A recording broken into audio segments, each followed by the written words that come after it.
In a series of developments that have drawn global attention, Russian state media has portrayed the recent Ukrainian incursion into the Kursk region as part of a broader trap set by the Kremlin, suggesting that President Vladimir Putin is strategically positioned to turn the situation to his advantage. It appears that the enemy is aiming to improve its negotiating positions in the future. Well, what kind of negotiations can we even talk about with people who launch indiscriminate strikes on civilians, on civilian infrastructure, and try to create threats to nuclear energy facilities? What can you talk to them about? Speculation about Ukraine's objectives and the potential outcomes of this daring cross-border operation continues to grow as the conflict enters an increasingly complex phase. Kremlin-aligned outlets, including RIA Novosti and Tsargrad, have emphasized Russia's apparent control over the unfolding situation. RIA Novosti, in an editorial published 1 week after the initial Ukrainian advance, asserted that Russian forces were taking control of the situation.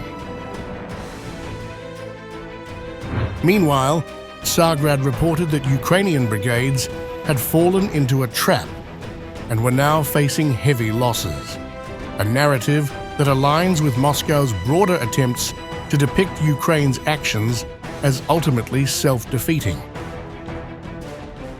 However, this portrayal contrasts with reports from the ground, including those from Russian military bloggers who have acknowledged Ukrainian gains. Ukrainian President Volodymyr Zelensky claimed that his forces had captured the town of Sudza, underscoring the effectiveness of Kyiv's offensive. The advance forces are continuing to take part in battles. There have been advances from 1 to 3 kilometers towards the enemy in some areas. Battles are ongoing along the entire front line. The situation as a whole is under control. Everything is going according to plan. Despite the successes reported by Ukraine, questions remain about the long-term objectives of the operation and the potential for Russia to exploit the situation. Some experts believe that Kyiv's push into the Kursk region, rather than focusing on solidifying its positions in eastern Ukraine's Donbas region, could expose its forces to a devastating counterattack from Moscow. Experts suggest that while Ukraine's immediate gains may be significant, the operation risks overextending its military resources and personnel, an outcome that could play into Putin's hands. The potential for a Russian counteroffensive is further underscored by reports of dwindling Russian troop numbers on the front lines in Ukraine's eastern and southern regions. The high casualty rates have strained Russia's military capacity, prompting the Kremlin to offer increased recruitment bonuses in a bid to bolster its forces. Despite these efforts, the effectiveness of Russia's recruitment drive remains uncertain, leading to speculation that Putin may resort to a broader mobilization by the end of the year. Moscow's narrative that the Kursk incursion is a Western-backed threat to Russia's sovereignty may serve to bolster domestic support for Putin's policies. By framing Ukraine as a proxy of Western aggression, Putin could reinforce the idea that Russia is under siege, galvanizing public sentiment and justifying further military actions, according to military experts.